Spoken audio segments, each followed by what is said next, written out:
Hello dear students, welcome to my channel Easy Politics with Suresh. आज video आम Antonio ग्राम्सींकर बुद्धिजीवी मान संपर्क में कौन से कहते से विषय आलोचना करवा। यहाँ हूँ गोटे बहुत गुरुत्वपूर्ण विषय तांकर एवं परीक्षा पिलानकर परीक्षा अनेक समय ये आसता है। तेणु बुद्धिजीवी मान विषय से कौन कहते आम टिके आलोचना करवा। बुद्धिजीवी मान विषय आंटोनियो ग्राम्सी कहते जे बुद्धिजीवी मानकर गोटे पुंजीवादी समाज रे बहुत गुरुत्वपूर्ण भूमिका रही। कहीं ना से जिते बड़े कि पुंजीवादी समाज को आलोचना करथिले बा ताको तर्जमा करथिले से कहिथिले जे पुंजीवाद गोटे राष्ट्र रे तिष्ठिकी रही थाए अनेक कारणरू से कारण गुड़िक भितर गोटे गुरुत्वपूर्ण कारण होची बुद्धिजीवी। पुंजीपति माने बुद्धिजीवी माननकु व्यवहार करिथांती जे पुंजीवाद हेउची एक उत्तम व्यवस्था। बुद्धिजीवी माने एही विषय से माने प्रचार करथांती, से माने आलोचना करथांती, तर्क वितर्क करथांती एवं अनेकों मध्य निज वक्तृता, निजर भाषण, निजर लेखनी माध्यम से माने प्रभावित करथांती। तेणु गोटे पुंजीवाद समाज को तिष्ठि रहिबा पई बुद्धिजीवी मानकर परोक्ष रे भूमिका रही। तेणु एई विषय को आंटोनियो ग्राम्सी कहते जे जेतेबेले पुंजीवाद गोटे समाज थाए से पुंजीवाद को जदि आम नष्ट करने पाई चाहूँ ताले बुद्धिजीवी मानकर भूमिका गुरुत्वपूर्ण। कहीं बुद्धिजीवी माने पुंजीवाद को एक तो समर्थन बा ताको कौन परोक्ष ताको समर्थन करती किंबा ताको चेंज करिके पुंजीवाद बदल में समाजवाद केमि प्रतिष्ठा हो पार से निमंते से भूमिका गुरुत्वपूर्ण हो पार। कहीं से नूतन चिंताधारा नूतन मतवाद को समाज रे व्यक्त करें। तेणु बुद्धिजीवी मानकर भूमिका बहुत गुरुत्वपूर्ण। ताहले बुद्धिजीवी माने किए क्या आम बुद्धिजीवी कहवा? बुद्धिजीवी माने साधारण आम जानी प्रत्येक व्यक्तिंकर भाविबा विचार करिवार शक्ति बा सामर्थ्य रही। तेणु आम कौन समस्त बुद्धिजीवी कहवा कि ना? समस्त पाखरे बुद्धिजीवी हेबार पोटेंशियलिटी अच्छी, संभावना अच्छी, किंतु समस्त बुद्धिजीवी नुहंती। ताहले बुद्धिजीवी आम क्या कहवा? बुद्धिजीवी आम दुई प्रकार गोष्ठी लोक मान कहवा। तो आंटोनियो ग्राम्सी कहते जे गोटे पुंजीवादी समाज रे पुंजीपति माने जो आधिपत्य तांकर रही थाए जहाँ कि से विस्तृत भाव आलोचना करथिले हेजिमनी थियोरी भाव में आधिपत्यर बा प्राधान्यर तत्व बा सिद्धांत भाव में सेठारे से वर्णना करथिले जे केमिति गोटे समाज रे संस्कृति को आधार करी केमिति पुंजीपति माने निजर आधिपत्य को बजाय रखि थांती। से कहले जे दुई प्रकार आमर संगठन अच्छी। बृहत संगठन गुड़िक भितर गोटे हूँ राजनैतिक संगठन जहाँ कि से कहले राष्ट्र निजर बल प्रयोग करी पुलिस माध्यम न्यायालय माध्यम जेल माध्यम बल प्रयोग कर निजर आनुगत्यटा को हासिल करता नागरिक मान पाखर। आउ गोटे संगठन हूँ सभ्य समाज। यही सभ्य समाज रे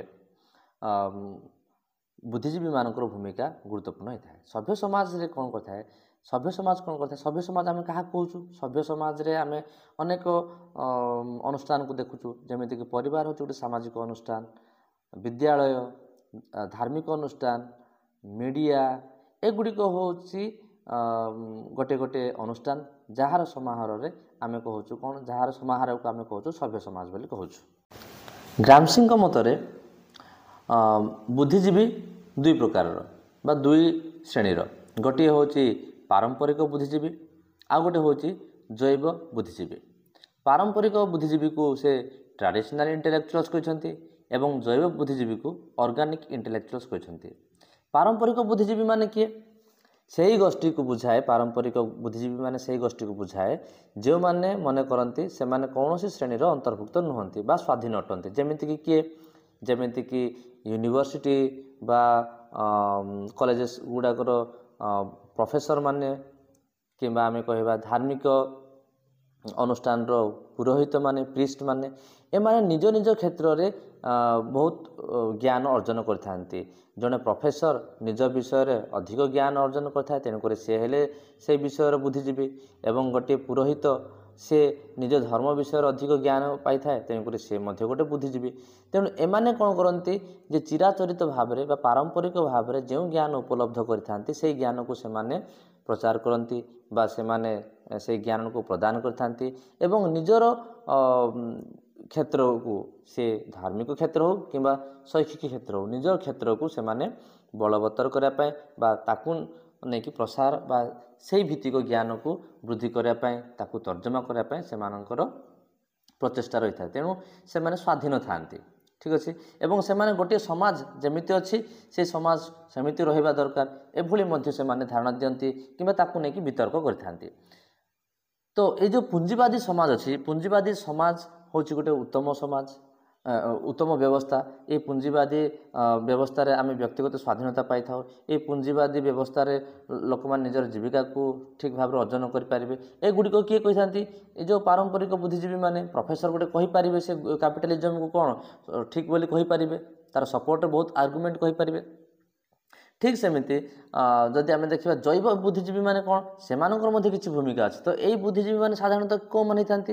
ଏଇ ବୁଦ୍ଧିଜୀବୀ ମାନେ ସାଧାରଣତଃ ସେଇ ଗୋଷ୍ଠୀର ଲିଡର ଯେଉଁମାନେ କି ସଂଗ୍ରାମ କରିଥାନ୍ତି, ବା ସଂଗ୍ରାମର ବା ବିଭିନ୍ନ ସ୍ୱାର୍ଥରୁ ଯେଉଁ ଯେଉଁ ଲୋକମାନେ ସ୍ୱର ଉତ୍ତୋଳନ କରନ୍ତି ଏବଂ ନିଜର ଦାବିକୁ ଉପସ୍ଥାପନ କରନ୍ତି, ଆନ୍ଦୋଳନ କରନ୍ତି, ଏମାନେ ଗୋଟିଏ କଜ୍, ଗୋଟିଏ କାରଣ ପାଇଁ ସେମାନେ ବିଭିନ୍ନ ତାଙ୍କର ଜ୍ଞାନକୁ ପ୍ରକାଶ କରିଥାନ୍ତି ଏବଂ ଏମାନେ ଗୋଟେ ଜିନିଷକୁ ଦାବି କରନ୍ତି।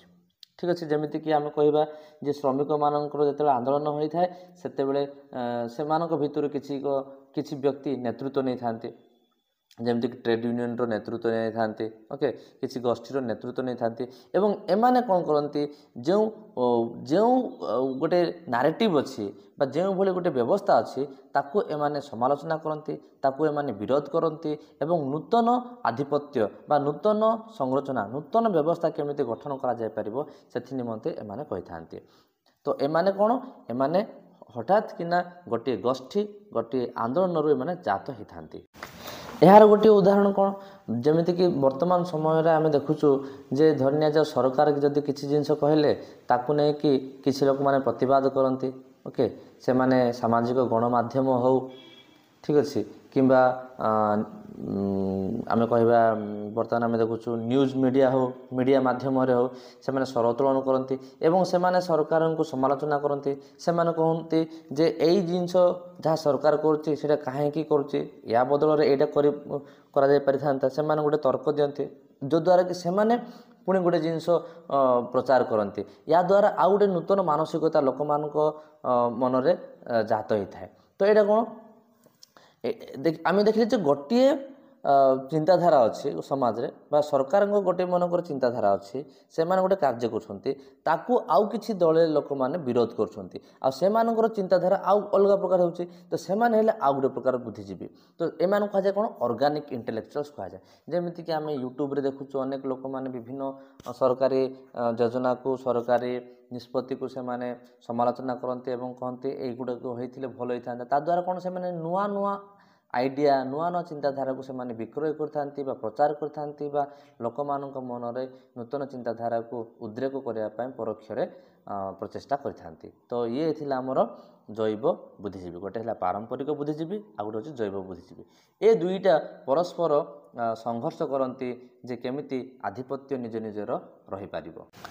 ତେଣୁ ଆମେ କହିବା ଯେ ବୁଦ୍ଧିଜୀବୀମାନଙ୍କର ବହୁତ ବଡ଼ ଗୁରୁତ୍ୱପୂର୍ଣ୍ଣ ଭୂମିକା ରହିଛି ଯେ ଗୋଟିଏ ଅବସ୍ଥା ବା ଗୋଟିଏ ବ୍ୟବସ୍ଥାର କେମିତି ବ୍ୟବସ୍ଥା ଚାଲୁ ରହିବ ବା ଗୋଟିଏ ସଂସ୍କୃତି, ନୂତନ ସଂସ୍କୃତି ବା ନୂତନ ରାଜନୈତିକ ବ୍ୟବସ୍ଥା କେମିତି ଚାଲୁ ରହିବ ତାକୁ ବଳବତ୍ତର ବା ତାକୁ ଚାଲୁ ରଖିବା କ୍ଷେତ୍ରରେ ବୁଦ୍ଧିଜୀବୀମାନଙ୍କର ବହୁତ ବଡ଼ ଭୂମିକା ରହିଛି। କିମ୍ବା ନୂତନ ବ୍ୟବସ୍ଥା ବା ନୂତନ ସଂସ୍କୃତି, ନୂତନ ରାଜନୀତିକୁ ମଧ୍ୟ ନୂତନ ପରମ୍ପରାକୁ ମଧ୍ୟ ନୂତନ ସଂସ୍କୃତିକୁ ମଧ୍ୟ କେମିତି ଷ୍ଟାର୍ଟ କରିବା ସେଥିରେ ମଧ୍ୟ ବୁଦ୍ଧିଜୀବୀମାନଙ୍କର କ'ଣ ପ୍ରଭାବ ରହିଛି। ଏହି କାରଣରୁ ସେ କହିଲେ ଯେ ବୁଦ୍ଧିଜୀବୀମାନଙ୍କର ଗୁରୁତ୍ୱପୂର୍ଣ୍ଣ ଭୂମିକା ରହିଛି। ଯେଉଁ ହେଜିମନି ଅଛି ବର୍ତ୍ତମାନ ପୁଞ୍ଜିପତିମାନଙ୍କର, ସେ ହେଜିମନିକୁ ବଳବତ୍ତର କରିବାରେ ହେଉ କିମ୍ବା ନୂତନ ଚିନ୍ତାଧାରା ଯେମିତିକି ସମାଜବାଦୀ ମୂଲ୍ୟବୋଧକୁ ଲୋକମାନଙ୍କ ଆଗରେ କେମିତିକି ଆମେ ପ୍ରଚାର କରିପାରିବା, କାର୍ଯ୍ୟକାରୀ କରିପାରିବା, ସେଥିନିମନ୍ତେ ମଧ୍ୟ ସେମାନଙ୍କର ଭୂମିକା ରହିଛି। ଏଠାରେ ଆଉ ଗୋଟିଏ ବିଷୟ ମୁଁ କହିବି, ସେ କହିଥିଲେ ଯେ ରାଷ୍ଟ୍ରରେ ବା ସଭ୍ୟ ସମାଜରେ ଦୁଇଟି ଜିନିଷ ନା ସବୁବେଳେ ଚାଲିଥାଏ। କ'ଣ? War of position versus war of manoeuvre. War of position ମାନେ କ'ଣ? ଯୁଦ୍ଧର ପରିସ୍ଥିତି ବା ଯୁଦ୍ଧର ସ୍ଥିତି, ଆଉ ଗୋଟେ ହେଉଛି ଯୁଦ୍ଧର ପରିଚାଳନା। ଯୁଦ୍ଧର ପରିସ୍ଥିତି ନା ଗୋଟେ ସମାଜବାଦୀ ରାଷ୍ଟ୍ରରେ ସର୍ବତ୍ର ବା ସବୁବେଳେ ଲାଗି ରହିଥାଏ। ଏବଂ କ'ଣ ସେ ଯୁଦ୍ଧର ପରିସ୍ଥିତି? ସେଇଟା ହେଉଛି କ'ଣ?